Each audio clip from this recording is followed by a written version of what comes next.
आपल्यासोबत आता राजकीय विश्लेषक अतुल पेटकर जोडले गेलेले आहेत। सर, आपलं जय महाराष्ट्र वृत्तवाहिनीवर स्वागत। काय निरीक्षण आहे तुमचं किंवा काय प्रतिक्रिया तुमची कोर्टाच्या या निर्णयासंदर्भातली? नाही, कोर्टाने वारंवार सांगितलं आणि यापूर्वी पण सांगितलं होतं की निवडणुका लवकर घ्या, कारण गेली 4 वर्ष झाले निवडणुकाच नाही आणि त्याच्यामुळे ती जी प्रत्येक पक्षाची जी यंत्रणा असते की नगरसेवक असतं, ही जी मधली यंत्रणा आहे त्याचा फटका लोकसभा आणि विधानसभेतही बसला होता सगळ्याच पक्षाला, सत्ताधारीसह. कारण ती जी ही यंत्रणा खूप महत्वाची आहे लोकांकरता, कारण थेट लोकांचा संबंध असतो आणि कामं होतात. 4 वर्ष झाले हे प्रशासनच ठप्प आहे.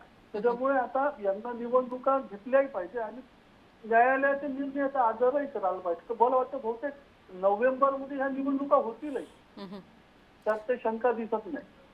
नक्कीच अतुल सर, आणखी एक महत्त्वाचा मुद्दा, माननीय कोर्टानं हे सुद्धा म्हटलंय की ओबीसी आरक्षणानुसारच या निवडणुका होणार आहेत।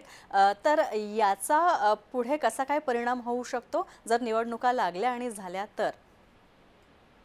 परिणाम ओबीसी आरक्षण आधीच ठरलं झालं, जे आपण आधी किती घ्यायचं, किती कसं करायचं हे सर्व ठरलेलंच आहे. त्याच्यामुळे ओबीसी आरक्षणाला तसाही धक्का लागणारच नाही. पण मला असं वाटतं की जिल्हा परिषदेच्या निवडणुका आधी घेतील. मला जे दिसतं एकंदर कल आणि वातावरण, तर बहुतेक जिल्हा परिषदेच्या निवडणुका हे आधी घेतील, त्याच्यानंतर नगर परिषद आणि नंतर महापालिका घेतील असं दिसतं. नक्कीच धन्यवाद अतुल सर, आमच्याशी बोललात, आपली प्रतिक्रिया आमच्यापर्यंत पोहोचवलीत त्याबद्दल।